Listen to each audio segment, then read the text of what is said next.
On va montrer ici que les valeurs propres, réelles ou complexes, d'une matrice orthogonale de MNR sont toutes de module 1. Soit donc lambda une valeur propre complexe ou réelle de grand M. On démarre classiquement en disant alors qu'il existe une colonne non nulle grand X de MN1C telle que Mx égale lambda X. Arrivé là, si lambda était réel et si grand X était une colonne de Mn1R, on aurait appliqué la norme euclidienne sur Mn1R à cette relation-là, étant donné que pour une matrice M orthogonale de Mn1R et pour une colonne X de Mn1R, la norme de Mx est égale à la norme de X. Et ceci peut se démontrer matriciellement grâce à l'écriture matricielle du produit scalaire dans Mn1R et grâce au fait que M est une matrice orthogonale de MNR si et seulement si transposée de M fois M est la matrice identité. Malheureusement ici, on ne peut pas utiliser cela étant donné que lambda est a priori complexe et que la colonne X est une colonne de MN1C. Mais on va en garder l'esprit en notant que quand grand Z est une colonne de Mn1C, la somme des modules des ZK au carré peut s'obtenir matriciellement ainsi. Aussi ici, va-t-on multiplier cette colonne-là à gauche par la transposée de la conjuguée de cette colonne-là, et de même de l'autre côté, mais en utilisant le fait que la colonne Mx est aussi la colonne lambda X.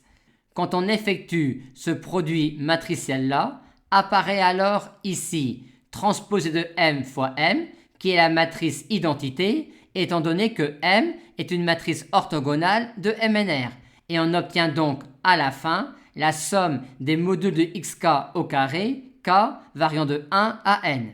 Et si on fait de même ici, on obtient le module de lambda au carré multiplié par la somme pour k de 1 à n des modules de xk au carré.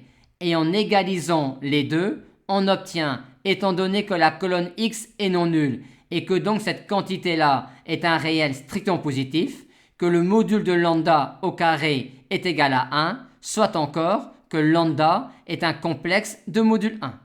Remarquez que quand grand M sera une matrice symétrique de MNR, on montrera de même que toute valeur propre de grand M, réelle ou complexe, sera toujours réelle. Et on procédera exactement de la même façon, mais à la fin, on n'obtiendra pas que le module de lambda au carré est égal à 1, mais on obtiendra que lambda égale lambda bar.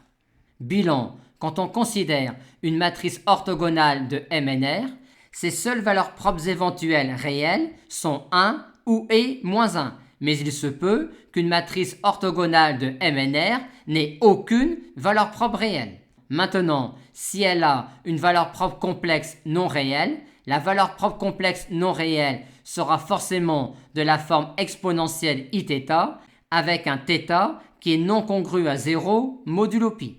Et dans ce cas-là, comme m est à coefficient réel, exponentielle moins iθ sera également valeur propre de grand M avec le même ordre de multiplicité.